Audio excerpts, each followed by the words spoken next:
Pour ne rien manquer, abonnez-vous maintenant. Les vraies voix Sud Radio, 17h-20h, Philippe David, Cécile de Ménibus. Bonjour, bienvenue. Vous vous dites, c'est enregistré cette émission. À 8 mai, ils ne peuvent pas travailler. Eh bien, si, on est avec Philippe David et on est toujours là. Et on ne lâche jamais. Ah, le 8 mai, le 25 décembre, le 1er juillet, le 11 novembre, le 14 juillet. Le 25 décembre, le 24 décembre, le 32 juin également. Le 32, exactement, le 32 juin. Eh bien, vous faites bien d'en parler, le 32 juin. Parce qu'on ne devait pas être là. Eh bien, à cause de vous, on je sera vous là. remplacerai au pied levé.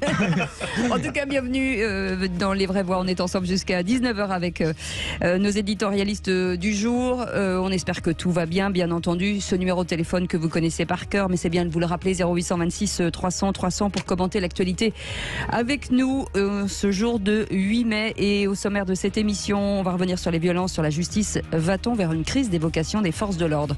Selon le rapport de la Cour des comptes de 2022, les départs et les difficultés de recrutement atteignent des niveaux records chez les forces de l'ordre depuis 2020. En cause des raisons multifactorielles, les magistrats décrivent même un phénomène de fond installé depuis la crise sanitaire. L'ultraviolence à l'égard n'aide pas à la mobilisation de nouvelles recrues. Oui, l'ultraviolence n'aide pas, tout comme les délinquants multirécidivistes arrêtés et qu'on retrouve en liberté pour insulter les policiers qui les ont arrêtés quelques heures plus tôt. Selon les experts, les revalorisations ne suffisent plus pour attirer. Une amélioration des conditions de travail est désormais nécessaire. Le plan 10 000 recrutements du ministère de l'Intérieur a été respecté, mais à quel prix?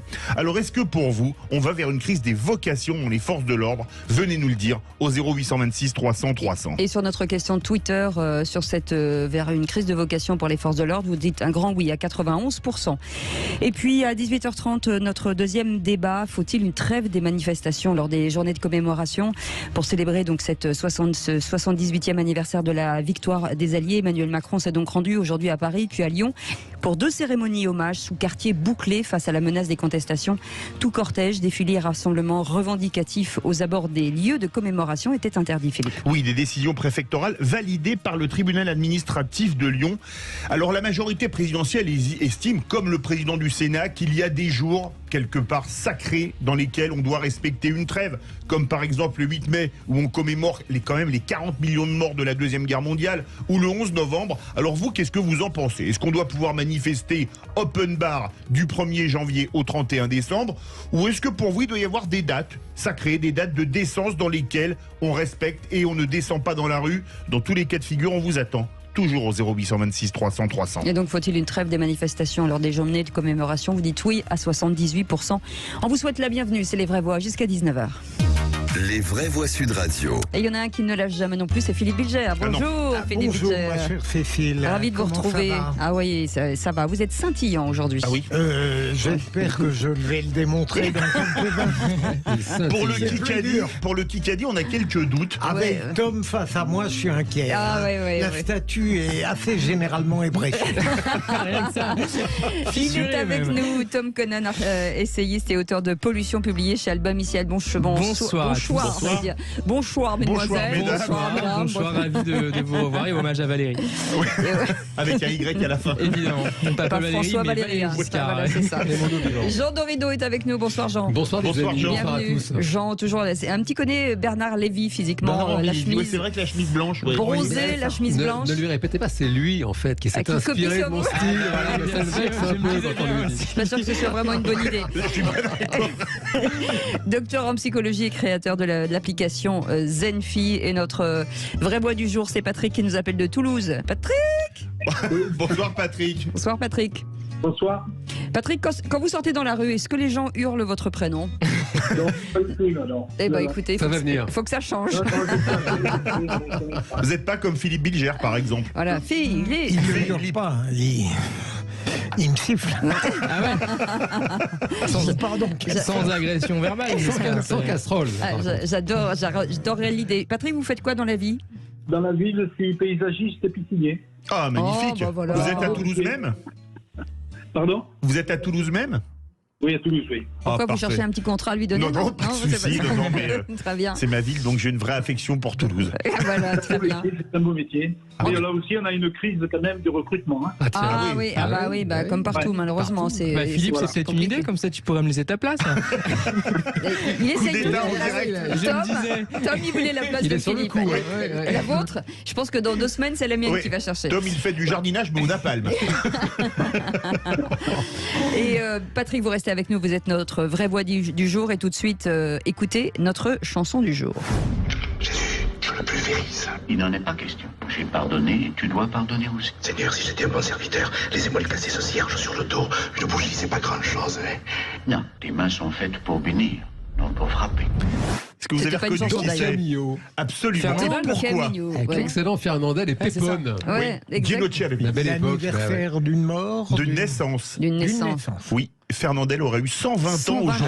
Ah, aujourd'hui. c'est pour ça qu'il y a un reportage dans Paris Match. Ah, bah récemment. voilà. Et voilà, Il était né 120. le 8 mai 1903. Ouais. Mais c'est bien sûr. J'aime bien la violence des catholiques. J'ai failli lui mettre un coup de cierge sur le dos. Ah là, on a changé d'époque, les amis. Hein.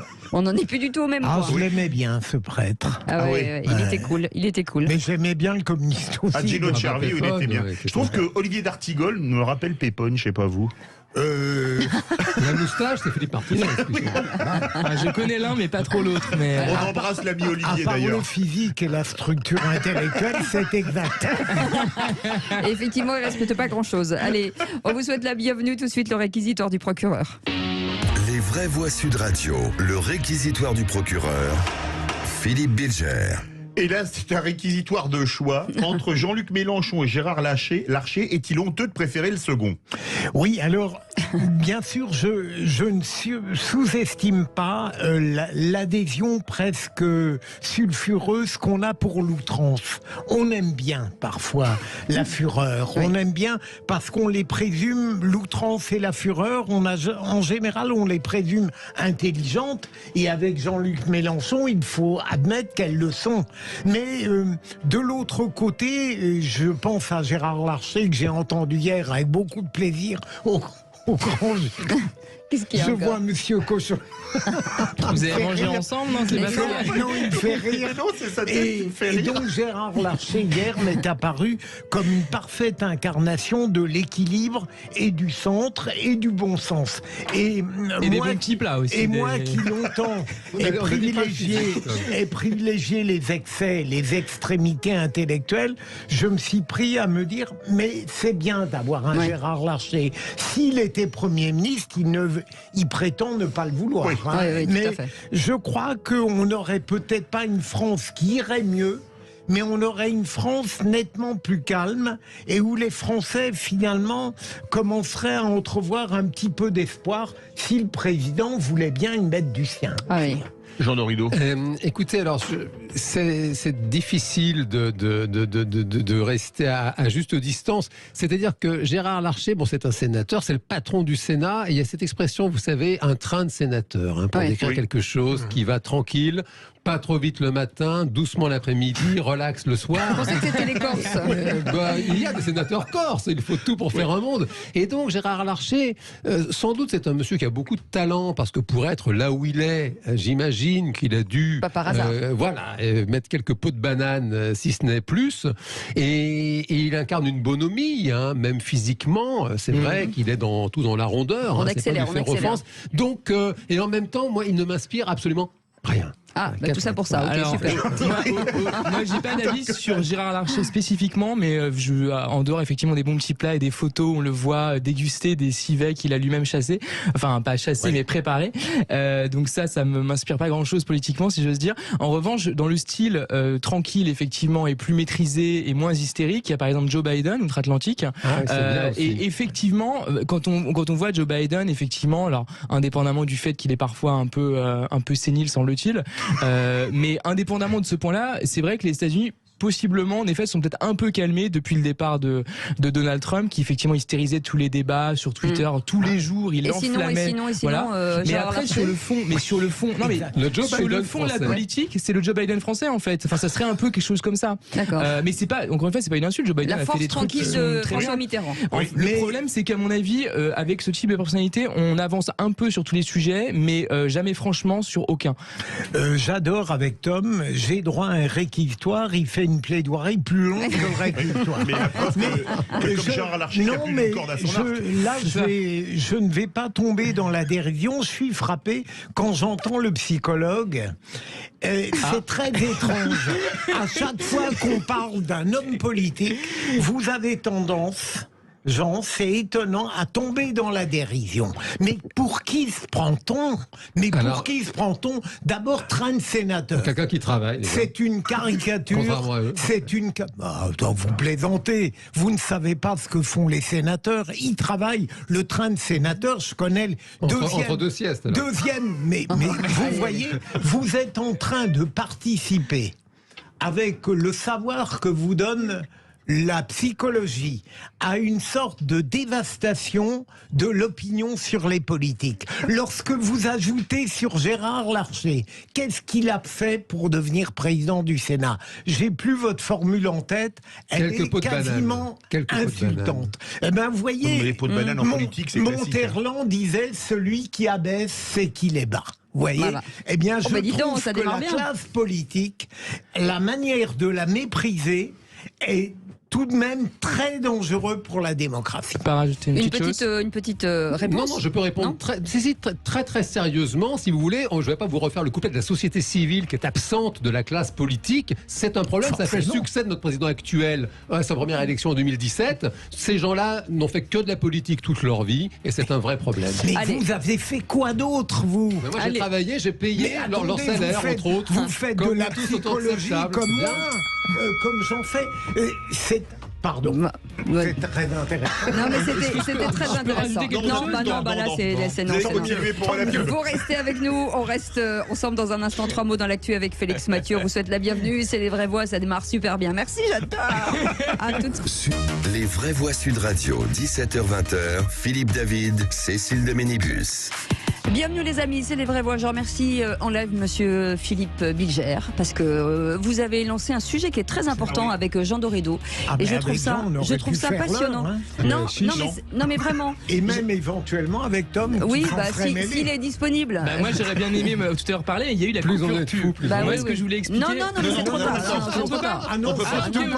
Non, je disais pour rappeler et pour nourrir le débat, je disais c'était très important parce que forcément on voit qu'il y a vraiment des voix qui s'opposent dans cette émission et je suis tellement contente que vous veniez de le montrer totalement naturellement. Voilà, c'est tout ce que je voulais dire. Mais j'avais un... Je m'entends parfaitement avec Jean quand il ne parle plus. Voilà. Au bon accueil, bonjour. Voilà, c'est comme ça. Je reste sans voix. Vous pourriez me le dire. Allez, bienvenue à tous. On est ravis de vous retrouver tout de suite. 3 mots dans l'actu avec Félix Mathieu. Les vraies voix Sud Radio. Bonsoir Félix Mathieu. Bonsoir Félix. Et ces 3 mots dans l'actu sont hommage, nazisme et Eurovision. Le président Macron dans la prison de Jean Moulin à Lyon. Hommage après un défilé sur les Champs-Élysées quasiment vide. Ce matin, périmètre de sécurité anti-casserole oblige. La Russie sera vaincue de la même manière que le nazisme, lance Volodymyr Zelensky. L'Ukraine célèbre désormais la fin de la Seconde Guerre mondiale. Aujourd'hui, le 8 mai et non plus le 9 comme les Russes. Et puis pourquoi perd-on toujours à l'Eurovision ? Grande question. Un début de réponse de l'ancien patron de France 2. J'avais pour ordre de perdre. Ça coûtait trop cher à organiser l'année suivante. Mais non. Ah ben si. Les vraies voix Sud Radio. C'est un changement de date lourd de symboles. Dans les commémorations de la Seconde Guerre mondiale, les Ukrainiens célèbrent désormais la capitulation nazie le 8 mai, comme l'Europe de l'Ouest, comme le monde libre, selon le président ukrainien. Le 8 mai et non plus le 9, comme le voulait la tradition soviétique puis russe.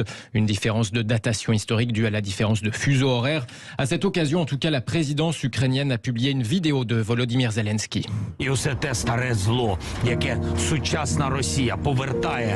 Tout le vieux mal que la la Russie moderne ramène sera vaincu de la même manière que le nazisme a été vaincu.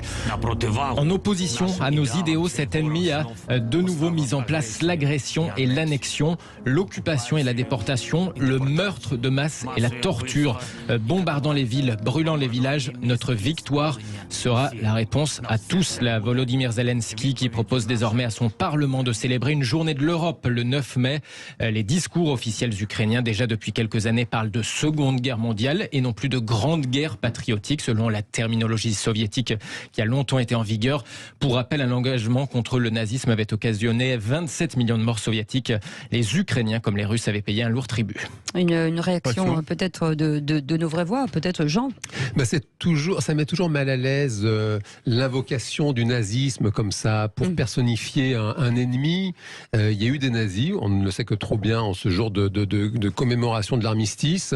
C'est daté, c'est historique. Les mots manquent pour décrire l'horreur de ce que ça a été et utiliser cette période de l'histoire pour dénoncer un ennemi qui est un vrai ennemi, ça met mal à l'aise, je trouve. Je suis totalement d'accord avec Jean. Il y a une manière... Alléluia. Alléluia, non, mais Cécile, je comprends tout à fait que le président Zelensky prenne des exemples très forts. Oui. Mais à force d'utiliser ces exemples-là, je crois, on banalise profondément. Il y a d'autres comparaisons possibles sans surestimer Poutine. Hein. Non, c'est vrai, la comparaison est pas juste, je suis d'accord. Et d'ailleurs, Volodymyr parfois va un peu loin dans ses comparaisons. Néanmoins, c'est quand même aussi arrivé sur le territoire européen. Le territoire européen est quand même meurtri aujourd'hui par la guerre en Ukraine et par ses conséquences, qui, je le rappelle, quand même touchent la totalité des pays européens et même bien au-delà. Donc voilà, c'est quand même intéressant qu'on soit quand même branché sur ce qui se passe actuellement et que ce jour soit pas uniquement un jour de commémoration, mais également un jour d'actualisation, on pourrait dire, des combats politiques. J'ai une petite... en écoutant, moi, Volodymyr Zelensky, j'ai l'impression que c'est très théâtral, en fait. La façon de le dire. Il y a beaucoup on a l'impression d'avoir un acteur qui parle. Mais il le pense en même même temps. temps. Et puis il ne faut pas oublier non plus que Poutine parle de dénazifier l'Ukraine et justifie comme ça son intervention en Ukraine. C'est à mettre en lien avec ça. Dans la rhétorique ukrainienne, ça a un sens par rapport au combat russe. Avec la Russie, je veux dire. Pendant ce temps, en France, Emmanuel Macron rendait hommage à Jean Moulin. Oui, il a visité le mémorial de la prison de Montluc à Lyon.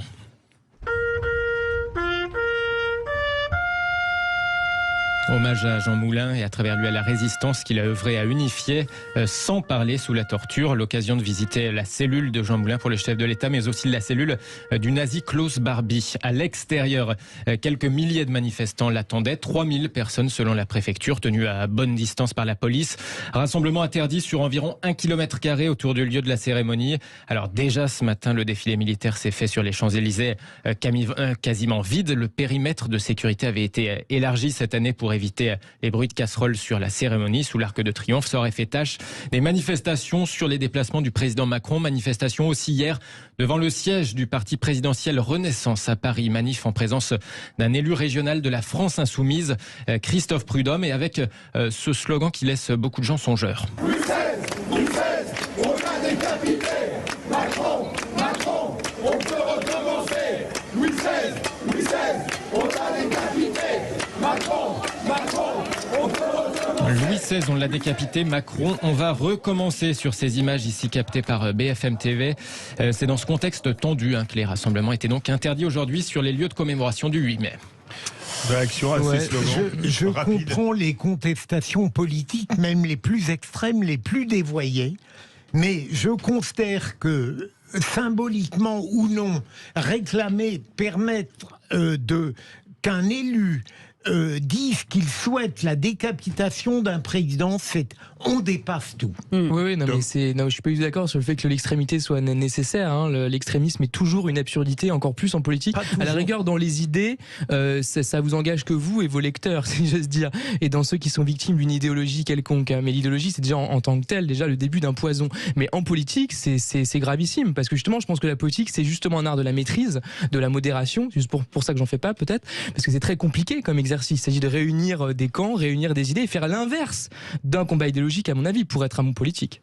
Jean Doriot. Je préfère rester sur la mémoire de Jean Moulin et de Caluire et tout ce qui s'est passé là-bas. Pour le coup, On a eu toute une classe d'hommes politiques après-guerre, justement, qui avaient connu cette période et ça crée une indulgence méritée, me semble-t-il, pour parfois leurs erreurs.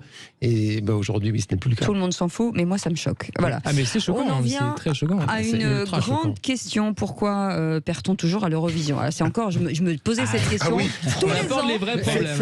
Tous les ans qu'on aborde ce point capital. Tous les ans, la question revient. L'ancien patron de France 2, Yves Bigot, y a donc répondu à cette question.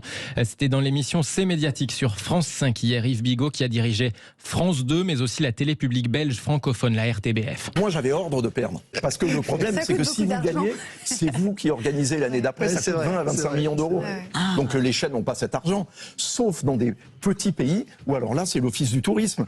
Ou le ministère du tourisme qui finance. Parce que si vous êtes en Slovénie, c'est tourisme Slovénie. En tous les cas, quand j'étais à France 2, j'avais ordre de perdre. Et à la RTBF, j'avais ordre de perdre. La RTBF, ils avaient gagné quelques années avant. Ils avaient été obligés de licencier 2000 personnes à cause de ce que ça avait coûté. En 1998, j'avais la fille pour gagner. Et on m'a dit, mais tu es fou, si tu gagnes, on te vire. Il est bien ce Yves Bigot. Il précise que les temps ont un peu changé. Il ne dit pas que c'est toujours comme ça aujourd'hui, mais en tout cas, à son époque, fallait perdre. En tout cas, ceux qui ont chanté et qui ont ameuté la terre entière et qui entendent ça aujourd'hui. C'est pas très sympa. On est bien d'accord. Et celle de 98 qui n'a pas été prise, elle doit avoir un peu. Après ça, je sais pas qui c'est qui prend encore au sérieux l'Eurovision, mais il y a quelques bonnes surprises. Non, mais il y a quelques bonnes surprises parfois. Moi, je suis là. C'est quand même. Non, mais c'est quand même une honte cette émission. Je suis désolé, mais parce que il y a quand même musicalement, il y a quand même des choses qui sont absolument géniales, qui se font. Non. Justement, en général, dans plein de domaines, dans l'électro, dans le rap, dans ce que vous voulez, dans la musique classique, il y a des choses géniales qui se font sur tous les continents, tous les jours. Il suffit de s'intéresser un peu à ça. Il y a des choses incroyables, des nouveaux groupes, des nouveaux styles. Il y a une abondance, un foisonnement qui est absolument dingue, et en particulier en Europe, puisque l'Eurovision c'est en Europe. Et on a de la techno de seconde zone à chaque fois dans notre Eurovision en majorité. C'est terrible. Un référendum, c'est-à-dire une votation de chanteurs et de titres que les Français pourraient au moins. C'est possible. Après, il y a quelques bonnes surprises parfois. Il y a 30 ans, on votait. Mais on vote toujours pour le candidat français, bien sûr. Et ben voilà, moi je voterais. Remarquer comment on choisit le plus mauvais. Ouais, c'est ça. Je trouve sévère. C'est ça. Alors que Philippe David et moi, en vraie voix, on choisit toujours les meilleurs. Vous restez avec nous. On revient. Vous choisissez. Oh, merci. On reste c'est un ensemble. plébiscite de chaque seconde. Jusqu'à 19h, on a des choses à se dire aujourd'hui, mais on est tellement content de revenir. 0826 300 300, on revient dans quelques instants avec la suite et on va revenir sur on vous le dira plus tard. Allez, tout de suite. Les vraies voix Sud Radio, 17h-20h, Philippe David, Cécile de Ménibus. Nous avons l'air malicieux, le regard malicieux aujourd'hui, la langue bien pendue. Voilà, où elle est bien pendue cette langue aujourd'hui. Philippe Bilger est avec nous, Jean Doridou est avec nous, docteur en psychologie et créateur de l'application Zenfi, et Tom Conan avec ce livre, je vous rappelle toujours, Pollution, publié chez Albin Michel. Ça veut dire que ce qui est intéressant avec vous, Tom, c'est que ce mot pollution, il va sur tous les sujets qu'on aborde comme au radical, quotidien. Pollution. Voilà, moi, je publie pas des livres, mais des adjectifs de façon à pouvoir les associer à n'importe quoi. Comme ça, c'est toujours ce que je dis, ça fait plus de sous-sous dans la popoche. C'est ça.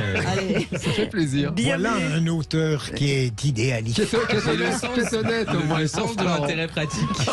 Ça. On sent son goût pour la littérature. Voilà. On le cite tellement avec Philippe David qu'à un moment donné, il va falloir payer. Allez, bienvenue dans Les Vraies Voix. Tout de suite, le grand débat du jour. Les vraies voix Sud Radio, le grand débat du jour. Un cocktail Molotov vient d'atteindre ce policier. Ses collègues se précipitent pour le sauver. L'homme est grièvement brûlé. Quand on arrive à ce genre d'acte extrême, en fait. Si on arrive à une crise de vocation à la police, comme on arrive dans d'autres métiers, on n'aura plus personne pour nous protéger. Depuis quelques temps, la profession s'est beaucoup dégradée parce qu'on est de moins en moins nombreux pour faire de plus en plus de travail, en fait. Vous êtes insulté des fois à longueur de journée, vous ne vous sentez pas soutenu par votre hiérarchie. Souvent, il y a des problèmes familiaux qui se greffent là-dessus avec des divorces. C'est la goutte d'eau qui fait déborder le vase et derrière, on arrive à un burn-out. Pour chaque policier qui craque en ce moment, Ils estiment qu'il faut 1 à 2 ans de thérapie pour s'en sortir. Et va-t-on vers une crise des vocations dans les forces de l'ordre ? C'est ce que dit le rapport de la Cour des comptes de 2022. Les départs et les difficultés de recrutement atteignent des niveaux records chez les forces de l'ordre depuis 2020. En cause des raisons forcément multifactorielles, les magistrats décrivent même un phénomène de fond installé depuis la crise sanitaire, l'ultra-violence. À leur égard, n'aide pas cette mobilisation pour de nouvelles recrues, Philippe. Oui, et ce n'est pas prêt de s'arrêter avec l'escalade de la violence observée dans les dernières manifestations contre la réforme des retraites. On se rappelle de ces SCRS en flammes, il n'y a pas d'autre mot, suite à l'envoi de cocktails Molotov où on avait ajouté de l'huile pour être sûr que ce soit bien plus difficile à éteindre. Alors est-ce que vous comprenez ce ras-le-bol des policiers, eux qui arrêtent des personnes multirécidivistes qui sont en liberté 2 heures plus tard, qui risquent leur peau tous les jours? Est-ce que vous comprenez qu'on risque des crises de vocation, surtout si on ajoute les départs? Vous êtes policier, vous l'avez vécu, vous avez quitté la police aussi. Venez nous le dire au 0826 300 300. Et pour en parler ce soir, nous invitons Bruno Bartocchetti qui est avec nous, secrétaire national de l'unité SGP Force Ouvrière. Bonsoir, merci d'être avec nous. Bonsoir. Pour la zone sud, Philippe Bilger, quand on voit tout ce qui se passe, quand on voit, il y a un grand papier dans le Parisien encore aujourd'hui, où la police, c'est assez récent, commence à dire qu'ils ont peur. On sent que le langage est en train de se transformer. Est-ce qu'à un moment donné, on ne va pas avoir cette crise de vocation ? Sûrement, mais sans doute l'a-t-on déjà. Alors, pour aller très vite, Cécile, j'ai 3 idées de base.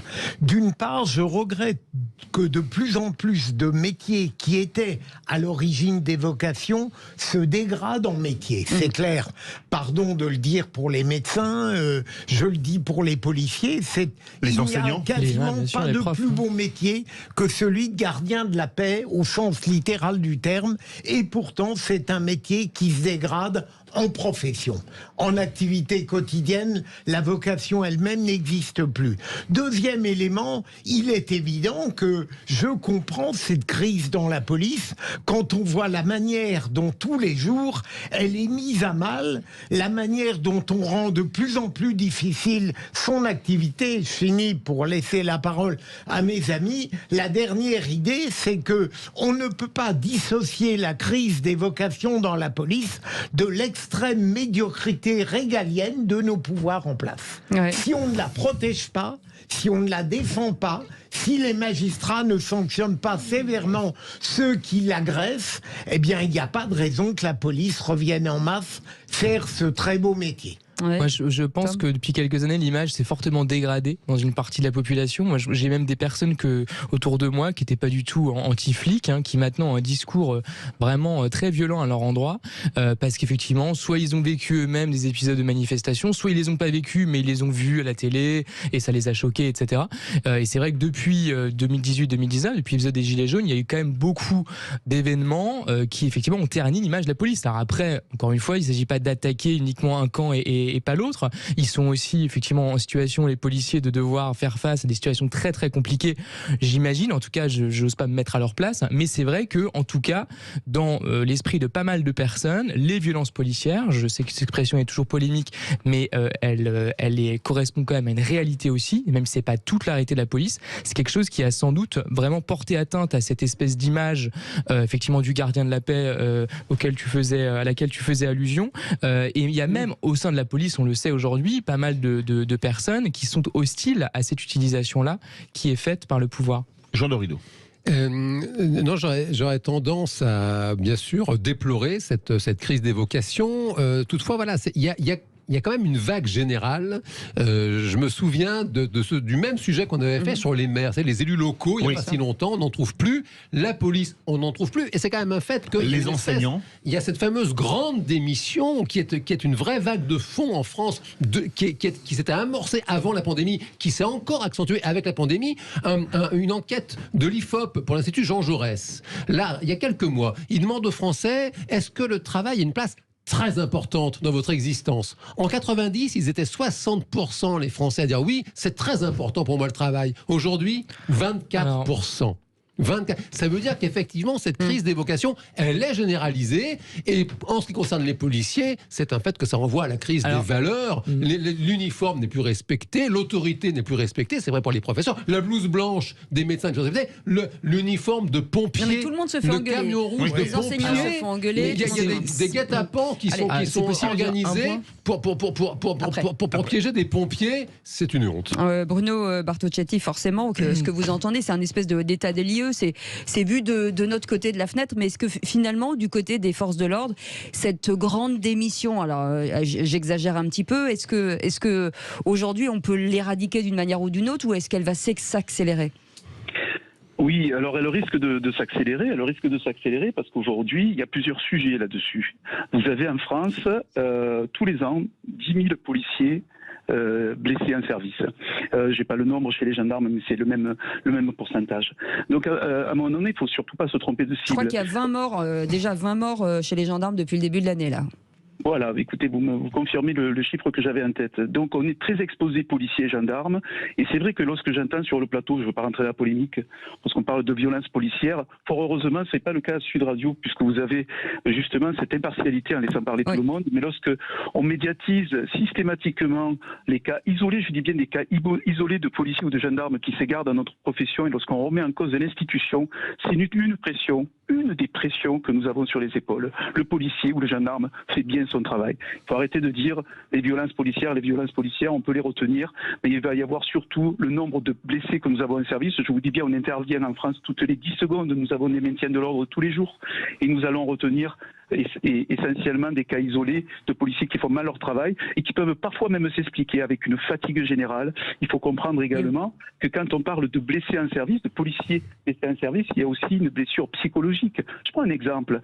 Vous ne ressortez pas indemne lorsque vous assistez à une autopsie, par exemple, d'un enfant de 3 ans à la morgue. Voilà, tout ça, ce sont des pressions énormes qui s'exercent dans la tête et sur les épaules des policiers. Vous vivez comme une injustice, Bruno Bartocchetti, finalement, ce qui se passe ? Vraiment une injustice ? Vraiment une injustice, parce que je vous dis bien, vous savez, on recrute dans notre société, donc si on a des policiers qui font mal leur travail, je siège en conseil de discipline, je peux vous dire que les sanctions sont sévères. Donc les brebis galeuses, il faut les écarter. Mais moi, je dis qu'on vit ça comme une véritable injustice, parce que vous avez des policiers aujourd'hui qui sont passionnés et qui quittent la profession. Un deuxième point important, sur le plateau, est-ce qu'il y en a un qui est à mesure de dire je vais encourager mon fils ou ma fille à rentrer dans la police? Bien, vous ne le ferez pas. Si. Vous ne le ferez pas parce que vous aurez du mal à le faire en tout cas, sauf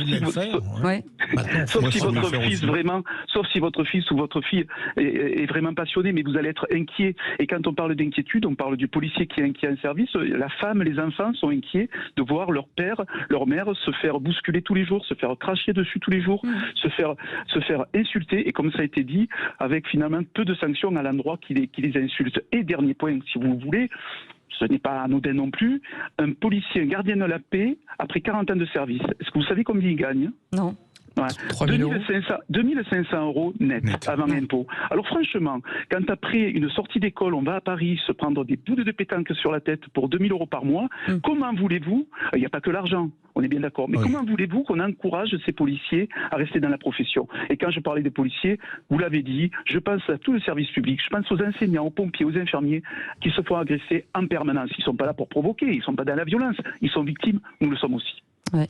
Oui, alors, Tom voulait dire mais c'est très intéressant ce que vous avez dit. Effectivement, les policiers sont des hommes et des femmes, donc par définition, ils sont, ils ne sont pas insubmersibles. Ils peuvent évidemment être victimes eux-mêmes de leurs propres émotions. Ils peuvent avoir leurs difficultés de vie, etc. Mais sur les violences policières, je ne vais pas m'attarder dessus plus longtemps. Vous y avez fait référence déjà. Mais le problème, c'est qu'on ne peut pas traiter de la même manière les violences policières et de l'autre côté des personnes qui jettent des cocktails Molotov ou je ne sais quoi au visage des policiers, parce qu'évidemment il y a des personnes qui sont en état d'infraction d'un côté, mais les policiers, eux, doivent se montrer exemplaires, ce qui n'est pas forcément le cas de tout un chacun. Tout un chacun doit respecter la loi, bien entendu, mais évidemment un policier, on attend de lui ou d'elle, si c'est une femme, qu'elle soit plus exemplaire, en particulier s'agissant de l'usage de la violence. C'est quand même pas rien, l'usage de la violence et qui est protégé par le droit. Le monopole de la violence légitime, c'est évidemment nécessaire dans un état de droit, oui, bien sûr, mais c'est légitime à condition justement d'être exemplaire et de respecter le cadre dans lequel on intervient. Vous êtes encore en train de faire ce qu'ils viennent vous dire le contraire en disant vous ne pouvez pas faire porter à toute une institution. J'ai pas du tout dit ça. J'ai dit juste que la question de l'exemplarité, elle est forte. Vous mettez l'accent là-dessus. En fait, je pense quand même que c'est lié parce que malheureusement après, et peut-être à tort et peut-être qu'on en fait trop. Ok, admettons. Mais je suis pas forcément certain. Ça dépend des médias. Mais en tout cas, ce qui est sûr. Allez, on passe la parole. Je sais plus ce que je veux dire parce qu'on n'arrête pas de me couper. C'est insupportable. Ah non, mais pas du tout. C'est insupportable. Ah non, vous dites des choses très pertinentes. Non, mais même si on les contredit. Mon propos, j'arrive pas à aller au bout de ma phrase. Là, vous avez eu de la place. Oui, j'ai eu de la place, mais si on me coupe 3 fois, j'arrive plus à reprendre le fil. Il faut être plus concis. C'est que peut-être le film n'était pas bon. Peut-être.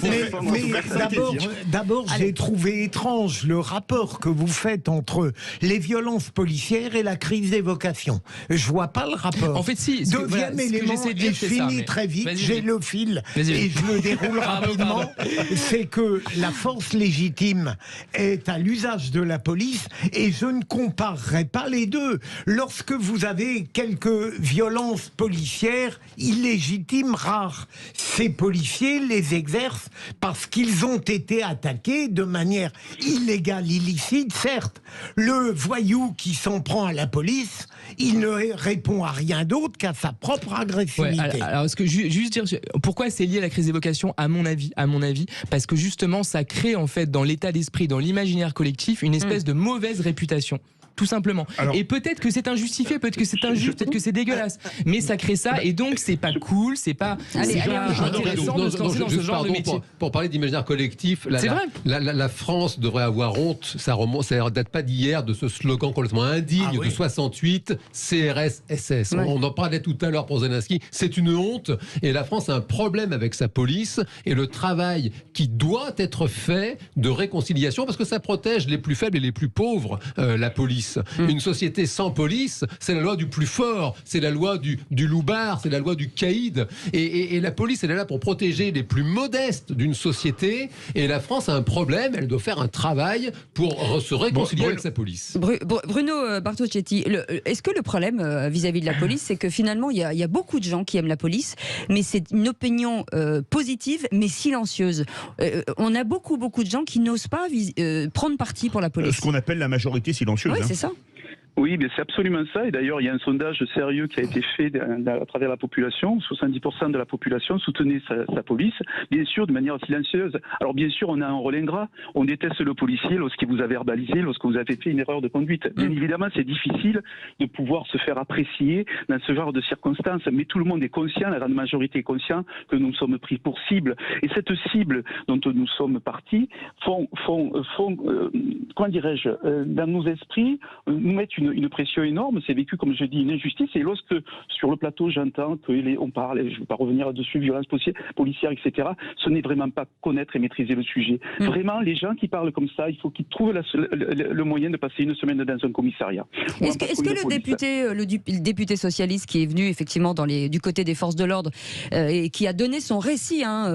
qui a dit qu'il avait eu peur. Est-ce que, finalement, ça vous a servi? Est-ce qu'il faudrait donner la possibilité à certaines personnes de rentrer, de venir en immersion chez vous et de commenter? Oui, bien écoutez, c'est ce qui est en train de se faire avec la réserve opérationnelle. Alors curieusement, vous avez des démissions dans nos rangs, et puis vous avez des personnes qui ont une activité, magasinier, ambulancier ou autre, ou militaire à la retraite, et qui viennent embrasser la profession à travers une réserve opérationnelle, comme ça se fait déjà chez les gendarmes depuis longtemps. Premier coup, premier jet, je ne suis pas favorable, nous ne sommes pas favorables. Mais en même temps, pourquoi pas?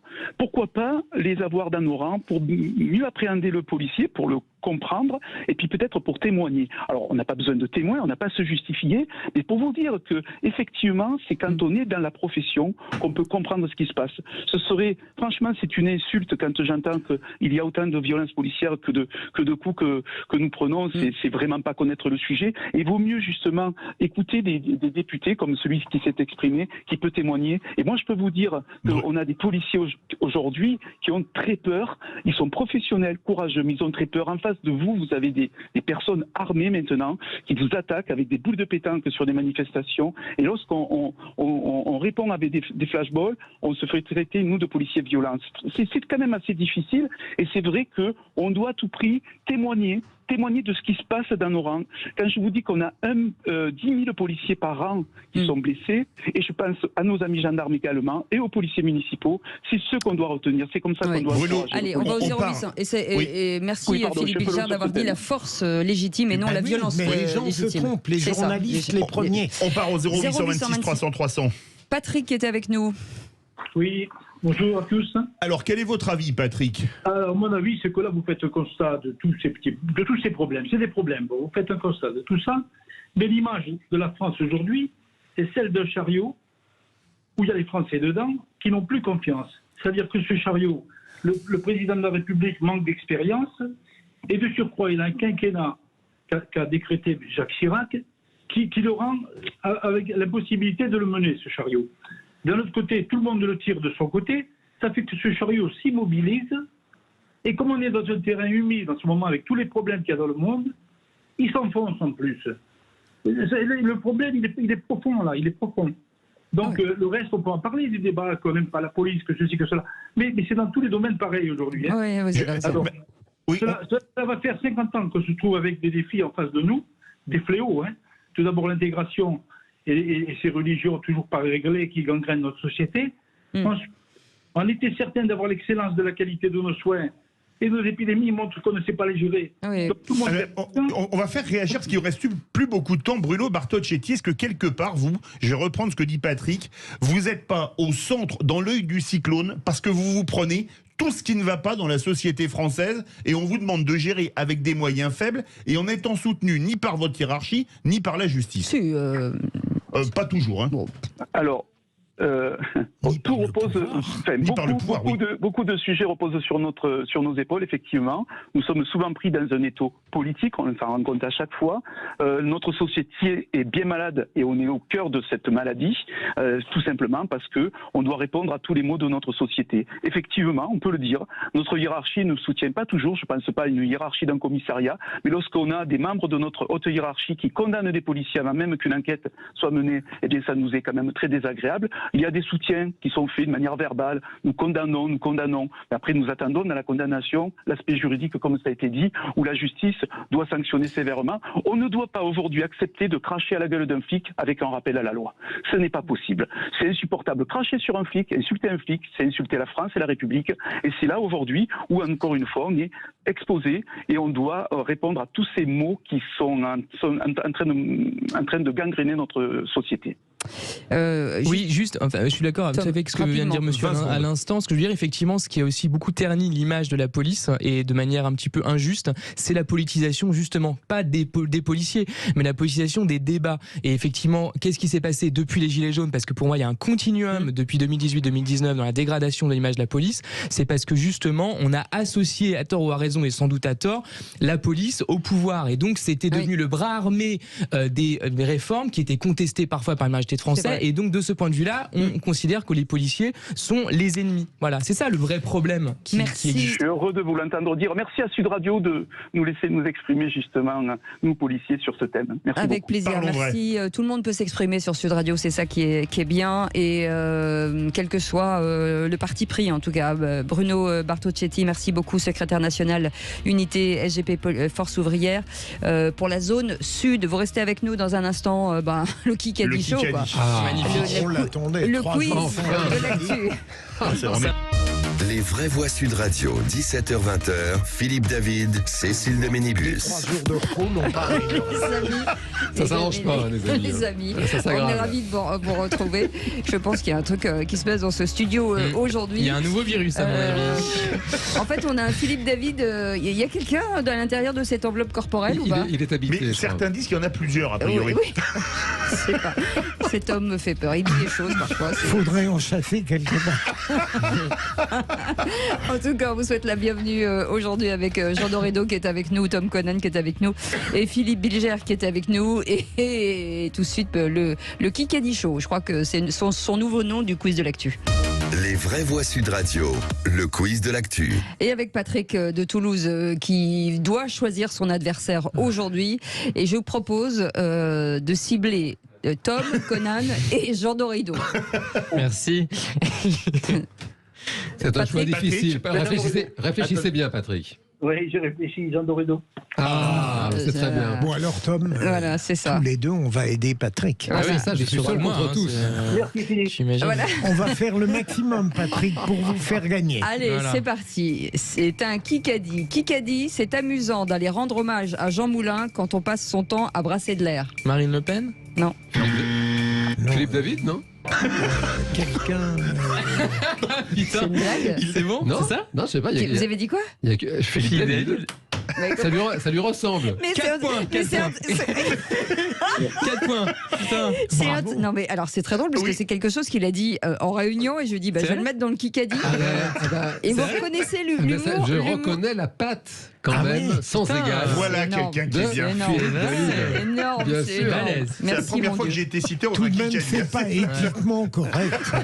Historiquement lamentable.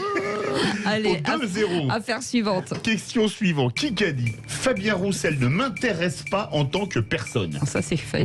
Je sais pas. Marine Le Les Pen filles, quel Non, con. ça s'est passé. Oui, ça s'est passé sur On Sud est Radio. sur la bonne voie, Philippe. Mario Maréchal Le Pen? Non, Non. les filles. Lachaud. Non. Lachaud. C'est une femme. Bonne réponse. Bravo. Daniel Obono. que j'ai écouté C'était ce ce matin matin. avec Benjamin Glaive. Ouais, j'ai On écouté, est ouais. une bonif. c'est bien. Voilà. Les amis, Kikadi, papa, nous sommes tous si fiers de toi. Harry, le prince Harry? Non. Ah non, c'est William. Bonne réponse. putain, je l'ai pas loin. Alors William, il l'a dit un peu plus tôt. Il l'a dit, il l'a dit. Je l'ai dit un peu plus tôt. J'ai dit William. Il a dit William, mais Harry, il y a alors 40 on secondes s'est avant mis vous. sur la voie quand même. Arrêtez de parler tous en même temps. C'est dingue. Mais Je sais que c'est difficile, 4 à Philippe 2. Bilger. Oui, C'est difficile à accepter. Kikadi. Alors celle-là, elle est facile. Si le président de la République me proposait d'être Premier ministre, je refuserais. L'argent. Bonne réponse. Il a été plus rapide. les deux, hein. Tu Non, peux ça a me été plus compter rapide. l'autre aussi. hein. J'ai l'impression de voir Marco Verratti avec un Patrick, arbitre. tout va bien, Patrick? Oui, je vous écoute. Voilà. Bah, il faut jouer aussi, Patrick. Non mais vous n'êtes pas là par hasard. hein. Patrick, il a bien compris. le jeu. Ouais. On n'attend pas Patrick pour On répondre. n'entend pas Patrick. Bah, c'est parce que vous parlez fort aussi. Patrick, Non, mais faut crier. d'accord. Ouais, mais crier avec un mot à l'intérieur. Hein. Oui. Faut pas Oui, crier voilà. tout court. Faut pas crier à Aline pour qu'elle revienne. hein. Allez. Question Kikadi. Kikadi, en parlant des casserolades, je regrette que certains s'enferment dans le bruit au lieu d'aller vers le dialogue. Le président? Non. Non. Non, Darmanin. ça doit être Renaissance. Non. Borne. Patrick, vous avez dit qui? Bon, Non. Le Premier ministre. Non, presque. presque. Alors, Darmanin, tu as pas Berger ou Non. Berger. Dilatez votre pensée, Patrick. Ah ben, pas le même. Bah si. Bah, non, pas le même. Oh, le le maire. maire, Le Renaud maire. Lemaire. J'ai dit le même. Le maire. Non, mais il a dit le même. Ah là là. Heureusement que Non, vous êtes non. là, Cécile. Non, non, Méfiez-vous de cet olivier. On appréciera l'indice de Allez. Philippe David. hein. Le dernier. Kikadi. L'objectif de certains parlementaires est d'amener le chaos. Le président. Darmanin. Non, Non. la présidente. La présidente. Borne. La présidente. Braun Pivet. Bonne réponse de Philippe Bilger. Yael Braun-Pivet. On a gagné. La présidente Yael de l'Assemblée nationale. Yael Braun-Pivet, 8-4. Braun Pivet, Là, le Patrick. trou est fait. Vous Et on a avez fait- gagné. Gagné. Bravo, Patrick. Bravo Patrick. Bravo Patrick, grâce à vous. On a Allez, gagné. Vous Superbe. restez avec nous, Patrick, et vous restez avec nous, vous qui nous écoutez. 0826 300 300, vous savez que son numéro de téléphone est le vôtre. La maison Sud Radio vous accueille avec joie et C'est bonne la humeur. maison du bonheur. Exactement. C'est ça. Dans un instant, le coup de gueule de Philippe David sur Roselyne Bachelot. Ça fait du clic sur les réseaux sociaux et puis on reviendra sur ce 11 novembre et 8 mai. Faut-il une trêve des manifestations lors des journées commémoratives? On vous attend au standard, bien entendu. Vous êtes les bienvenus jusqu'à 19h. À tout de suite. Les vraies voix Sud Radio, 17h-20h, Philippe David, Cécile de Ménibus. On ne sait pas où vous êtes aujourd'hui. Est-ce que vous êtes en congé? Est-ce que vous travaillez quand même? Est-ce que vous êtes en voiture? Vous êtes en train de retour rentrer? week-end. En tout cas, si vous entendez le son de notre voix, c'est plutôt positif. Ça veut dire que vous êtes branchés sur nous et ne bougez pas. Effacez toutes les autres radios. Restez sur Sud Radio. Vous pourrez entendre tout. Voilà, tout. On parle de tout. On donne la parole à tout le monde. 0826 300 300, c'est votre numéro. Nous sommes avec Philippe Bilger aujourd'hui, Jean Doredo et Tom Conan et vous, bien entendu. Et tout de suite, c'est Philippe David et c'est son coup de gueule du jour. Les vraies voix Sud Radio. Et Philippe, vous voulez râler contre Roselyne Bachelot aujourd'hui? Oui, on écoute ceci. Il y a les Molières, les Césars, les Oscars. J'ai donc décidé de remettre des Windsor du ridicule à propos de ce couronnement. Alors pour l'ensemble de son œuvre, un Windsor d'honneur au roi Charles III, parce que franchement, son air consterné, ses vêtements de carnaval, et heureusement ses oreilles qui permettaient à la couronne de tenir à peu près convenablement. Non, pas le physique. Non, mais voilà. Écoutez, avouez quand même qu'il a un air pas possible. Alors, un deuxième Windsor, costume et accessoires, que je vais adresser au couple royal, Charles et Camilla, pour l'inénarrable scène du balcon. Alors, regardez, d'habitude, ce sont les cocus qui sont au balcon. Là, on a 2 glands. Là, c'est quand même... C'est quand même... Parce qu'en fait, on peut pas dire les cocus au balcon, puisque ce sont eux qui ont fait cocu leur conjoint. Alors, il y a une mention spéciale pour la chapellerie. Par exemple, la reine Laetitia d'Espagne avait décroché un abat-jour dans sa salle de séjour sans coiffer. Au cuisinier qui, en hommage à Camilla, a imaginé une recette de quiche. Vous avez bien entendu Roselyne Bachelot, le prince Charles attaqué sur le physique, le couple royal qualifié de gland et de faiseur de cocu, la reine d'Espagne moquée pour son chapeau et la reine Camilla comparée à une quiche. Alors, quitte à distribuer des Windsor d'honneur, je vais distribuer le Bachelot d'honneur pour l'ensemble de sa carrière à l'ancienne ministre, dont on n'a oublié ni les crocs rose bonbon aux pieds dans la cour de l'Élysée, ni les tenues vestimentaires faites par le costumier de Jacques Villeray dans La soupe aux choux, ni les caresses sur les seins d'Audrey Pulvar, ni les bisous sur une paire de fesses lors de différentes émissions de télé. On avait déjà des problèmes diplomatiques avec l'Italie, alors qu'une ancienne ministre vienne tenir ce type de propos de la culture contre d'éminents représentants de 2 autres pays amis, mais mal à l'aise. Alors peut-être que la reine d'Espagne a pris un abat-jour chez elle pour s'en faire un chapeau, mais ça vaut mieux que de ne pas avoir la lumière à tous les étages comme Roselyne Bachelot. Une Roselyne Bachelot qui s'était faite beaucoup plus discrète sur certaines fêtes de la musique à l'Élysée, qui avait autrement mis à mal l'image de la France que le couronnement de Charles III à celle du Royaume-Uni. Enfin, pour ce qui relève des considérations culinaires, j'avoue franchement préférer la quiche lorraine et même la quiche anglaise à la quiche angevine, qui est franchement indigeste et n'a aucun raffinement. Moi, je dis bravo. Ouais. Bravo, mon cher Philippe. Non, mais je vous rejoins. C'est très choquant, je trouve. C'est d'une grossièreté, d'une vulgarité incroyable. Et j'ajoute, pardon Jean de reprendre un peu mon antienne, mais vous, je le disais très amicalement, mais pour qui se prend-elle? Franchement, je sais que on ne répond pas de cette manière, mais qu'on se considère soi-même lorsqu'on porte le ridicule sur les autres. Et je vais suivre la reprise de l'antienne, justement, puisque je vous ai vu surpris de ma sévérité envers les hommes politiques et les femmes politiques en général, Gérard Larcher en particulier. Vous comprenez, en écoutant Madame Roselyne Bachelot, quand même ancienne ministre de la Santé, ancienne ministre de la Culture, faire preuve d'une telle grossièreté, vulgarité, comme vous dites, c'est un fait ça n'inspire pas le respect. Avec des propos discriminatoires, quand même. Des propos qui sont vraiment... Surtout, Jean, je ne la place pas dans les femmes politiques. Là, pour moi, c'est quand même une personne qui aura marqué toute une époque. Elle a été ministre très longtemps. C'est la surestimer que de la placer dans ce registre politique. Après, elle s'inscrit un peu dans un mouvement de ridiculisation, effectivement, de la classe politique dans son ensemble, même si par extension, la famille royale n'est pas exactement la classe politique anglaise, mais bon, quand même, elle en participe d'un point de vue symbolique. En fait, c'est assez facile. Je pense que c'est effectivement assez facile de faire ça. Après, le fait qu'elle ait été ancienne ministre de la Culture, ça aggrave peut-être un petit peu la chose, mais oui, c'est surtout que sur le fond, quand même, ça aurait été un humoriste, par exemple, un humoriste lambda, ça aurait pas été forcément très heureux non plus. Donc, moi, on m'aurait fait un sketch comme ça dans mon émission, je l'aurais coupé au montage. Voilà. Non, mais on est d'accord. Vous avez de l'humour. Ouais, mais là, c'est pas drôle, en fait. Si on s'autorise une lecture un tout petit peu psychanalytique de la chose, on pourrait imaginer qu'elle parle. Non, mais on pourrait imaginer qu'elle parle d'elle, Roselyne Bachelot. Tout ce qu'elle met sur les épaules du pauvre roi Charles. Elle parle de ridicule, elle parle de tenue improbable. On a vraiment le sentiment qu'elle se lâche en parlant d'elle-même. Alors que moi, j'adore les Windsor. Précisément, je les aime bien grâce aux femmes. Ouais. J'aime beaucoup Camilla. J'aime beaucoup Kate. Kate, elle est formidable. Kate. Kate, je prononce bien, tu vois. Et il y en a vous voulez dire Kate. Kate. C'est vrai, elle avait beaucoup d'élégance. C'est une femme. Elle est magnifique, magnifique. Mais bon, d'habitude, Bachelot est quand même plutôt sympathique. Je sais pas. Enfin, moi, je le trouve plutôt sympathique. Non, mais je suis pas son parcours de manière très particulière. Bon, elle me semblait plutôt sympathique, mais avec elle est brillante et elle est cultivée. Là, elle le démontre pas. Voilà, c'est un fashion faux pas, c'est un faux pas politique, c'est un sans doute un tollé. Merci beaucoup, Philippe David. David n'en avait pas parlé, on ne le saura. Ah bah c'est ça. Heureusement, Philippe David, et c'est un peu notre police judiciaire du bon goût. Merci beaucoup, Philippe David. Tout de suite, le top clic avec Félix Mathieu. Les vraies voix Sud Radio, ça fait du clic sur les réseaux sociaux. Et parmi les images de ce 8 mai qui suscitent beaucoup de commentaires, Emmanuel Macron qui remonte les Champs-Élysées vides. Oui, la voiture d'Emmanuel Macron en tout cas, puisque lui on le voit pas vraiment. Le chef de l'État, il allait quand même pas passer la tête par un toit ouvrant pour saluer des trottoirs vides.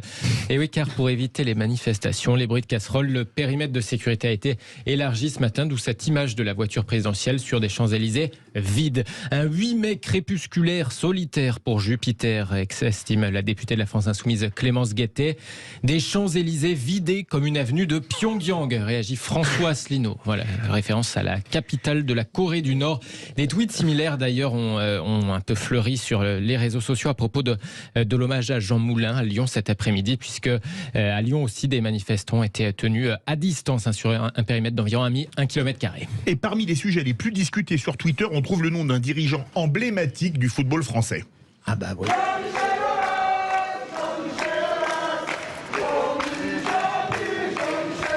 Jean-Michel Aulas, remercié au sens propre par son club lyonnais. Je cite le tweet de l'OL.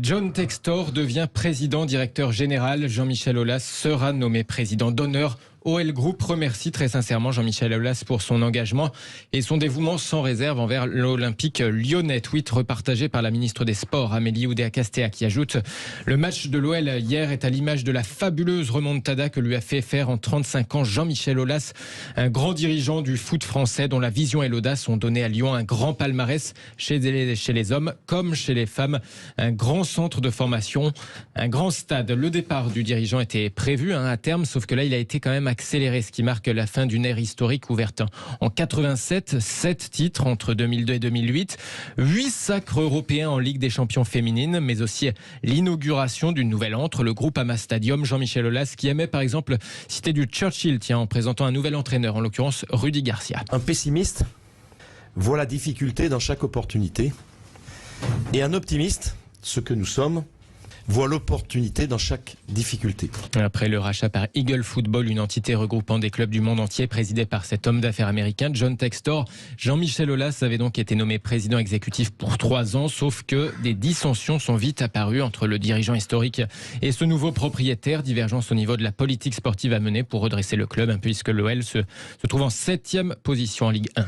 Un petit mot de Philippe Bilger, parce que je sais que vous aimez beaucoup le foot, Philippe. Ah, j'aime beaucoup le foot. J'ai tout de même vu mes 6 matchs durant 2 jours. Quand même. Je suis épuisé, ma chère Cécilia.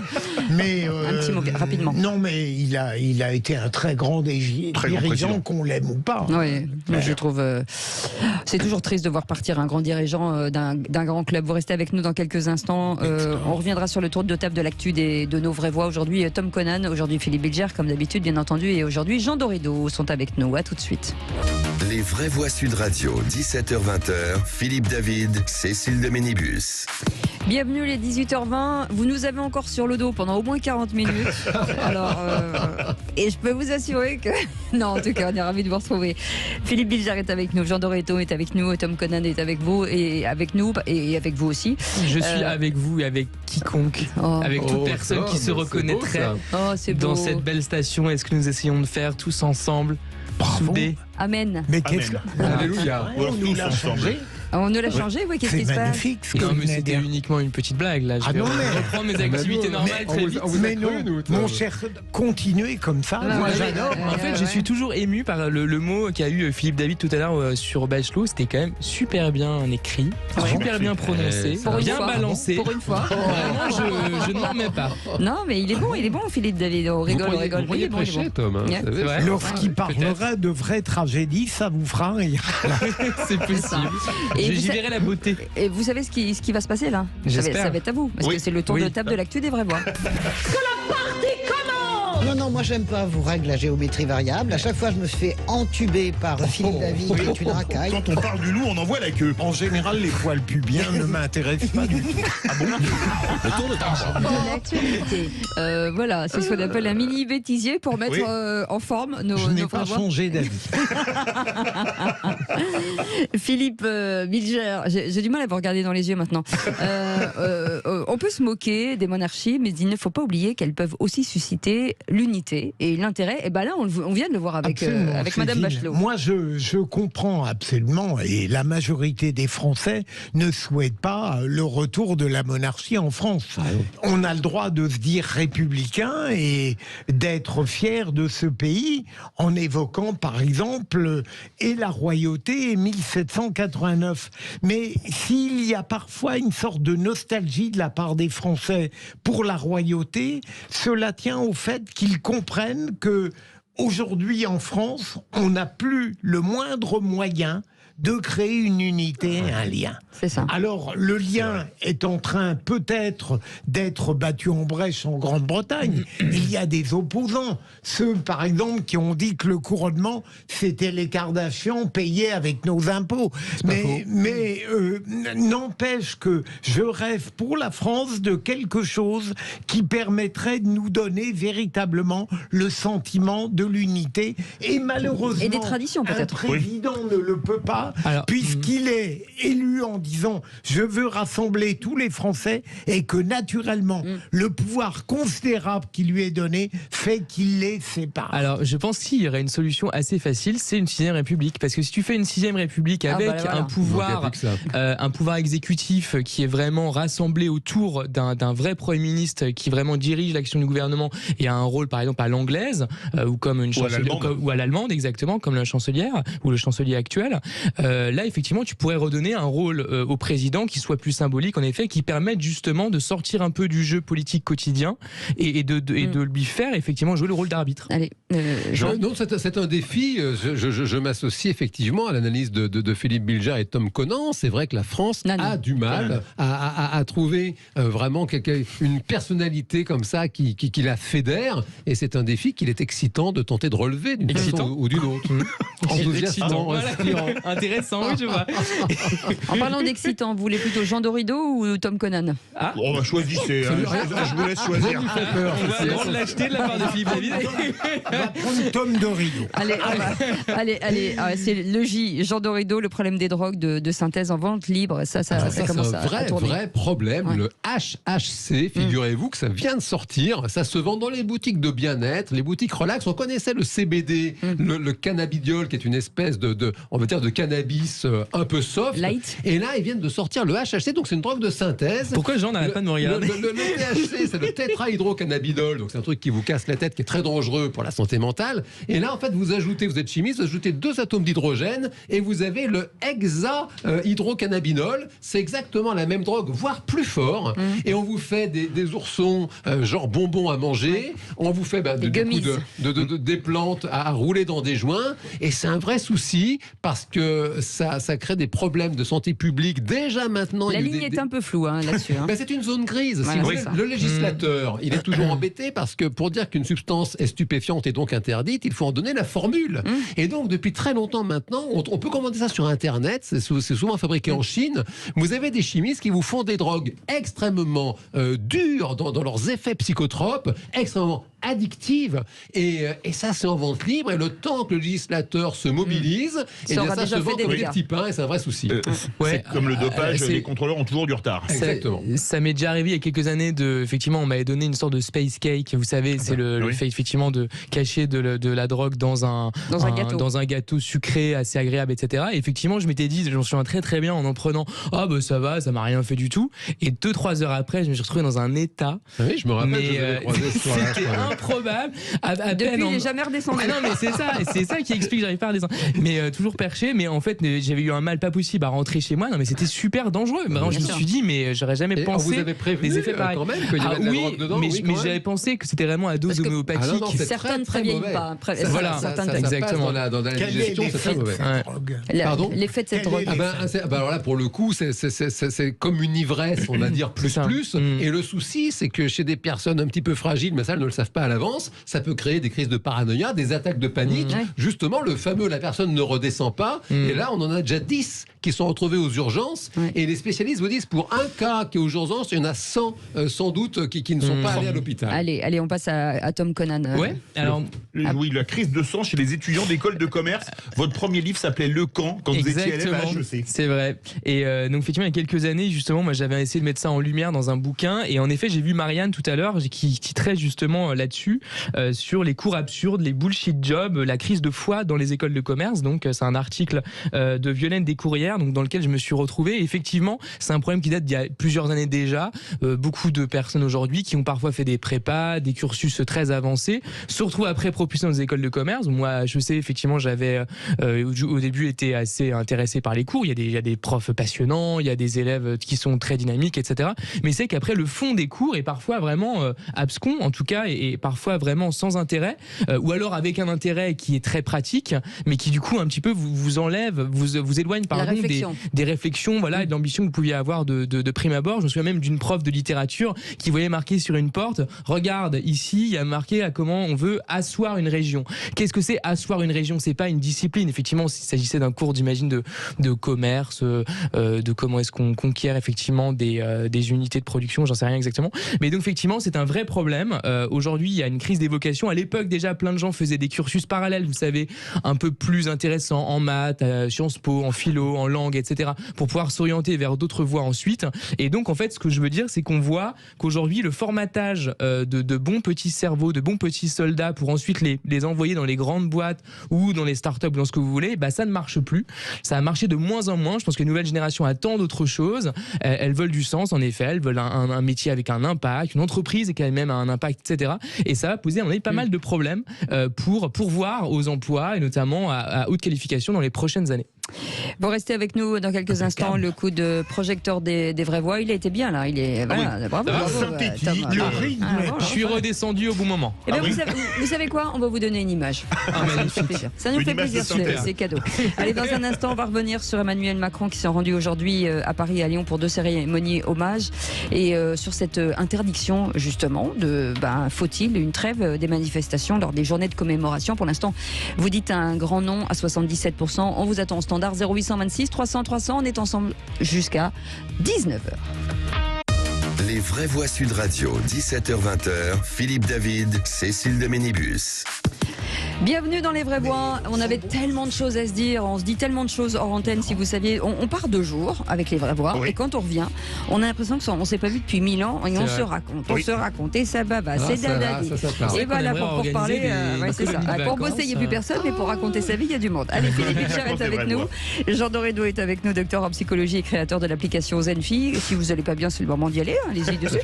Tom Conan, voilà, vous avez envie de lire, tant mieux. Pollution, publié chez Albin Michel, et puis le président de l'Institut de la Parole. Voilà, là, qui vous dira tout, qui vous donnera confiance en vous. C'est ça, Philippe. Voilà, absolument. Je vais essayer, mais c'est pas la peine.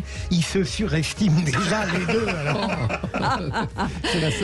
Et moi le premier. Mais finalement, on est tous un peu des espèces de docteurs finalement. Parce que si on moi, je suis le malade. Ah oui, même Philippe David, il est gynécologue amateur. Voilà, c'est ça. Il a touché. Amateur. Il soigne les esprits. C'est ça. Allez, tout de suite, le coup de projecteur des vraies voix. Les vraies voix Sud Radio, le coup de projecteur des vraies voix. Et pour célébrer le 78e anniversaire de la victoire des Alliés, Emmanuel Macron s'est donc rendu aujourd'hui à Paris puis à Lyon pour 2 cérémonies d'hommage sous quartier bouclé face à la menace des contestations. Tous cortèges, défilés et rassemblements revendicatifs aux abords des lieux de commémoration étaient totalement interdits, Philippe. Oui, des décisions préfectorales validées par le tribunal administratif de Lyon. Alors, est-ce que pour vous, il y a des jours, il doit y avoir une trêve comme le 8 mai, le 11 novembre, où on commémore des millions de morts? Ou est-ce qu'on doit pouvoir manifester du 1er janvier au 31 décembre? Est-ce que vous pensez que, même parfois hors des jours, il y a des lieux où on ne peut pas manifester, comme à proximité du fort de Montluc, où Jean Moulin a été torturé et les enfants d'Isieux enfermés avant d'être gazés à Auschwitz? Dans tous les cas de figure, un seul numéro de téléphone, le 0826 300 300. Et donc, on vous demande s'il faut une trêve justement pour ces manifestations lors des journées de commémoration. Vous dites non à 77%. Et on va en parler avec Axel Persson qui est avec nous, secrétaire général de la CGT Cheminots de Trappes. Bonsoir. Bonsoir. Bienvenue. Philippe Bilger, est-ce que vous êtes plutôt du côté de notre président du Sénat, Gérard Larcher, de dire non, oui, il faut une trêve des manifestations lors de la journée des commémorations? Mais dans un monde idéal, il faudrait une trêve. Mais je ne suis pas naïf. Et pourquoi il n'y aura pas de trêve? Pourquoi il n'y a pas eu de trêve? J'entends depuis ce matin des gens qui font référence à une sorte de passé idéal où évidemment il y avait un héros absolu qui était Jean Moulin. Et le seul problème, c'est que qui connaît véritablement l'histoire de Jean Moulin en France? Premier point. Et deuxième point, on a, avec Emmanuel Macron, on a, d'une certaine manière, on a une dérive grave. Longtemps, les présidents de la République étaient respectés au point que leur pratique, d'une certaine manière, était légitimée. Ouais. Aujourd'hui, et probablement surtout avec Emmanuel Macron, le président de la République, quoi qu'il fasse, n'est plus respecté. Alors je peux trouver ça regrettable, mais n'empêche que ça existe. Alors, il n'est pas la peine de dire sur la question pertinente de Sud Radio, je dirais tout simplement ceci. Je trouve dommage que, à partir du moment où on ne peut pas interdire le droit de manifester, et à Lyon, ils ont respecté le périmètre qui leur était interdit, eh bien, me semble-t-il, il faudrait tout de même veiller à ce que la légitime protection du président ne tourne pas à l'étouffement populaire. Ouais. Moi, ça commence à j'allais dire une grossièreté devant notre invité, ça commence à me fatiguer, cette manière d'élargir le périmètre de protection au point que le peuple opposant, il existe, il n'est pas le seul, n'a plus droit à la parole. Ça commence à lui courir sur le haricot. Voilà. Jean Dorédo. Oui, non, alors écoutez, effectivement, c'est vrai que c'est une question de conscience personnelle en réalité. C'est très agaçant, cette espèce de réflexe pavlovien comme ça, de vouloir légiférer à tout prix. Chacun en son âme et conscience va ou ne va pas manifester, et c'est un fait. Les Asiatiques disent qu'une image vaut 1000 mots, et c'est vrai que ce président qui avance sur des Champs-Élysées vides, c'est d'une tristesse, et c'est même assez anxiogène sur l'état de notre pays. Corée du Nord. S'il y a des personnes qui ne sont pas contentes, elles font en plus des casserolades. On a quand même vu pire il n'y a encore pas si longtemps. Bon, il faut faire avec. Et ensuite, justement, la mémoire de Jean Moulin, la mémoire de l'armistice, c'est à chacun en son âme et conscience. C'est aux organes organisateurs aussi, en leur âme et conscience, de savoir ce qu'ils organisent. Et je trouve ça très choquant de voir que notre pays, notre beau pays, la France, en est, comme le dit Philippe Bilger, à élargir le périmètre. Bientôt, on va payer des guignols. D'ailleurs, les hommes politiques le font depuis longtemps dans les meetings. Plus personne n'y va. On paye bientôt des gens pour applaudir le souverain, quoi. Ça arrivait déjà il y a 40 ans. Un ministre a dû démissionner pour ça. Il s'appelait Olivier Stier. Mais effectivement, voilà, je ne vais pas répéter ce qui a déjà très bien été dit par mes collègues, mais effectivement, ça vide de sa substance l'intérêt d'une commémoration. Une commémoration, surtout celle-là, comme le 11 novembre, effectivement, doit mettre en avant, évidemment l'État dans une certaine forme de grandeur, mais surtout le peuple, évidemment. Si le peuple, on ne le choisit pas, le peuple, il est ce qu'il est. Alors si à un moment donné, la politique qu'on a menée fait que pas mal de personnes se sentent un petit peu énervées et veulent taper dans leurs mains ou sur des casseroles, grand bien leur face. Ça, c'est pas assez. Le problème, encore une fois, c'est que le peuple, il doit toujours avoir le dernier mot, y compris et a fortiori lors d'une journée de commémoration. Oui.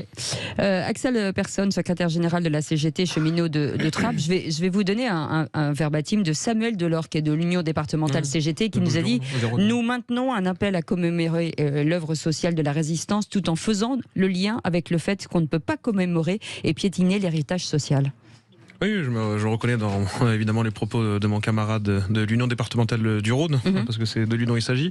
Et en fait, ça m'appelle quand même 3 réflexions, on va dire. La première, c'est que déjà, non, on ne peut pas légiférer pour interdire des manifestations, des jours de commémoration, ça n'a aucun sens, puisque le droit de manifester est une liberté fondamentale et on ne peut pas conditionner une liberté fondamentale à un calendrier. Ce serait aussi absurde que de dire est-ce que la liberté de la presse doit être assurée les jours fériés ou pas. Ça n'a aucun sens. Ou est-ce que la je vais noter cette question, c'est intéressant. Est-ce que la liberté d'expression doit être garantie les jours fériés ou les jours de commémoration? Évidemment, tout le monde sera d'accord pour dire que c'est même poser la question, c'est même un peu absurde. Moi, je pense que c'est pareil pour les manifestations. Après, quant au fond des manifestations organisées aujourd'hui, oui. Alors, pour être clair, je suis pas en train de dire Emmanuel Macron est égal au régime de Vichy ou nazi. C'est pas ça que je dis. En revanche, ce que dit mon camarade, et je suis sûr que c'était compris comme ça, c'est que par-delà la commémoration et la victoire contre les forces nazies de l'époque et leurs alliés, notamment les fascistes italiens, il y a aussi tout un héritage social, en effet, qui est issu de l'après-guerre, qui était d'ailleurs un fruit de compromis d'ailleurs à l'époque entre forces du mouvement ouvrier et les forces plutôt droites d'ailleurs, qui avaient convenu d'un compromis social d'après-guerre et qui d'ailleurs à beaucoup d'égards est remise en cause. Ça n'a pas commencé avec Emmanuel Macron, mais ça a commencé depuis quelques mandats déjà, et que c'est cet héritage-là aussi qu'il advient que nous on pense défendre et surtout améliorer. Et aujourd'hui, oui, on pense que c'est un peu contradictoire de se réclamer de cet héritage, de d'y rendre hommage, tout en d'un autre côté, en le sabordant en ce qui concerne par exemple les attaques récurrentes contre par exemple la sécurité sociale ou le régime des retraites, dont les fondations actuelles qu'on connaît aujourd'hui, même si elles sont dégradées, sont issues d'ailleurs de ce modèle social-là. Donc je pense que c'est tout à fait cohérent aujourd'hui. Philippe est-ce qu'on est obligé pour respecter cette journée, et vous savez ce que j'en pense, je viens de le dire, d'aborder le plan social? Est-ce qu'on ne pourrait pas tout simplement se contenter d'honorer ce que j'appelais un héros absolu qui a réuni aujourd'hui, me semble-t-il, beaucoup de Français dans une admiration qui leur manque? Disons que je ne pense pas que ceux qui ont manifesté, notamment à Lyon, parce que c'est là où il y a une manifestation pour le coup qui a réuni, selon la, je crois, police 3000, 5000, je pense, revendiqués par la CGT, mais peu importe, c'est à peu près le même étiage. Ceux qui manifestaient se revendiquent aussi de cet héritage-là. Mais la question, c'est toujours, c'est comme les commémorations, c'est quel sens on y donne, justement. Est-ce qu'on y donne un sens un peu surfait, à mon avis, un peu superficiel, ou est-ce qu'au contraire, on creuse un peu, on analyse qu'est-ce que ça veut dire finalement, rendre hommage à la résistance. Et moi, je pense que beaucoup de ceux qui manifestent aujourd'hui sont très conscient, bien plus qu'on peut le penser, de ce que ça veut dire, qu'est-ce qui s'est passé, les nuances, y compris l'héritage politique et social qui est dans une. Je pense pas qu'il est indissociable en fait. Et surtout, moi, il me semble qu'on peut pas découper la France en fait. On peut pas la découper en période historique, en groupe, en personnes qu'on met en avant, qu'on met pas en avant. À un moment donné, effectivement, je pense que la commémoration, elle doit être totale.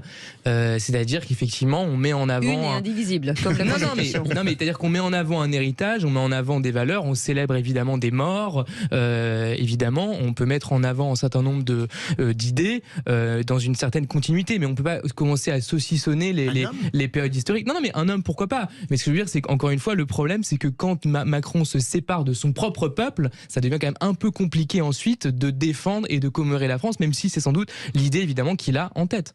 On part au 0826 300 300. Rebonsoir Patrick. Bonsoir. Pour vous, il faut une trêve donc? Pour moi, il faudrait une trêve, parce que quand même le président devrait comprendre que ça ne peut pas durer, cette image de la France comme ça. Il faut trouver une solution pour en sortir. Vis-à-vis des pays qui nous entourent, on est toujours dans une image de révolte là, et on doit pouvoir trouver une solution. Non, alors, mais quand vous dites qu'il faut une trêve, vous vous adressez forcément à ceux qui manifestent. À ceux qui manifestent et au président de la République. D'accord. Une solution. Et ça, combien de temps ça va durer ces manifestations? Il faut que la France aussi se relève et que les entrepreneurs puissent travailler et que les commerçants puissent travailler aussi. Il faut se mettre un peu à la place de tout le monde, quoi. Oui, c'est vrai que ça devient lourd pour tout le monde, Jean Dorédo. C'est-à-dire qu'on est toujours dans ce problème de l'incarnation. En réalité, tout le monde, j'imagine, même dans ce studio, est tout à fait d'accord pour dire que le 8 mai, la commémoration du 8 mai 45, c'est quelque chose d'important. La célébration du Conseil national de la résistance, des figures comme Jean Moulin, c'est important. Après, le souci, c'est l'incarnation. L'incarnation, aujourd'hui, c'est le président de la République qui est politiquement partie prenante dans des conflits. Ben oui, parce qu'il est partie prenante dans des conflits qui ne sont pas encore résolus. Et du coup, des jours comme aujourd'hui, c'est quand même, quand on pense aux enfants qui n'ont pas pu se rendre sur les Champs-Élysées pour un jour qui devrait être un jour de fête. On célèbre l'armistice du 8 mai 45. Tout le monde devrait être heureux, tout le monde devrait être justement solidaires les uns des autres. Et on est dans cette espèce d'archipélisation où plus personne ne se reconnaît. Philippe Bilger a raison, c'est un peu Pyongyang. C'est vrai que les Champs-Élysées déserts, l'image elle fait mal. Là quand même, c'est très très sévère. Là, et surtout qu'on aurait pu imaginer que justement Macron n'utilise pas forcément cette journée, mais le contexte de la commémoration peut-être quelques jours avant, quelques jours après, pour faire une main tendue justement à ses opposants. Il y a quand même aujourd'hui des choses qu'il pourrait faire. Vous avez été choqué justement par ces images des Champs-Élysées, mais comme le disait Philippe Bilger, qui ressemblait à une avenue de Pyongyang. Désolé, je connais aucun nom d'avenue à Pyongyang. Venez nous le dire au 0. J'y suis jamais allé. Venez nous le dire au 0826 300 300. Axel Persson, juste pardon, je voulais revenir sur quelque chose. Quelle image, j'imagine que vous êtes en lien avec des syndicats européens, quelle image ils ont aujourd'hui de cette situation en France? Il y a de nombreuses délégations de syndicalistes d'autres pays qui sont venus notamment manifester avec nous le 1er mai. Et de manière générale, ce qui se joue un peu dans le regard de nos amis, de nos camarades, peu importe le terme qu'on utilise un peu à travers le monde, c'est qu'il y a beaucoup d'espoir qui est fondé dans ce qui se passe en France, parce que beaucoup espèrent une victoire, parce qu'ils estiment, ou à tort ou raison, je ne sais pas, qu'une victoire du mouvement social en France pourrait peut-être donner du courage et donner un peu une inspiration et un élan dans leur pays. Alors je ne sais pas si c'est aussi... irriguer peut-être... La contestation dans leur pays. Alors je ne sais pas si c'est aussi mécanique, il y a un lien aussi mécanique que ce qui se passe en France, ce qui se passe par exemple, parce que je pense par exemple des camarades danois que je suis allé visiter il n'y a pas si longtemps, et d'ailleurs dans pas longtemps on va en Suède notamment pour remplir nos caisses de grève. Donc il y en a beaucoup qui nous soutiennent en fait et qui alimentent les caisses de grève et qui organisent des meetings de solidarité pour nous soutenir, et beaucoup attendent une victoire justement, et donc espèrent que ce sera une victoire en espérant que ça pourra se traduire. Si vous allez en Suède, Jögeskaldé, ça veut dire je t'aime. On voit le vocabulaire en langue étrangère de Cécile de Ménibus. Pour suivre la question de Cécile à l'instant, comment, puisque vous parlez des délégations étrangères qui viennent ou qui sont venues, comment vivez-vous le reproche qui est fait aux syndicats français de ne pas accepter ce qui a été accepté d'une certaine manière dans beaucoup d'autres pays qui ont vu prolonger considérablement l'âge du départ à la retraite? Comment vous vivez ça? Comme un reproche légitime ou comme quelque chose d'incompréhensible? Dans le mouvement ouvrier, dans le monde syndical, il est rare quand même que ces réformes-là dans ces autres pays soient passées avec l'aval des syndicats dans ces pays, y compris dans les pays du Nord. C'est juste qu'en général, le débat qui est mené là-bas, c'est de dire on ne peut rien y faire. Et donc on ne se bat pas sur ces sujets puisqu'on considère que c'est un sujet politique sur lequel le mouvement syndical n'a pas de prise, n'a pas à se battre dessus. Donc c'est plutôt un regret que c'est passé. Mais par contre, il y a peu, notamment dans les pays qui sont cités en exemple, je pense notamment aux pays du Nord, parce que c'est souvent ceux-là dont on parle le plus, il n'y a personne, enfin ils sont très peu nombreux, les gens dans le Nord, en Suède, à dire qu'ils ont un bon système de retraite. Au Danemark, par exemple au Danemark, ça dépend des générations, ça dépend de la date de naissance, mais la génération qui vient juste après moi, je suis né en 89, donc ceux qui sont nés en 94, l'âge de départ légal à la retraite, c'est 74 ans. Donc c'est le minimum. Après, il peut y avoir plus selon 74 ans. Oui. Je rebondis concrètement, ça veut dire ça veut dire qu'il n'y aura pas de retraite en réalité pour beaucoup d'entre eux. Alors certains oui vont l'atteindre 74 ans, mais il y en a beaucoup qui savent, notamment quand on travaille et en plus il n'y a pas d'histoire de départ anticipé, pénibilité, ça n'existe pas. Mais Axel Persson, pardon, je vous coupe parce qu'on a très peu de temps. Ça veut dire que eux estiment que l'histoire elle est pliée. Qu'est-ce qui vous ferait dire aujourd'hui qu'en France ça ne l'est pas aujourd'hui? Parce que j'ai connu suffisamment d'exemples de luttes victorieuses. Alors certaines non, mais d'autres suffisamment victorieuses qui ont démontré qu'on était capable de se défendre, de faire reculer, y compris de défendre nos intérêts. Et c'est aussi peut-être ça qu'ils espèrent justement nos camarades ou nos amis dans d'autres pays, c'est avoir cette démonstration.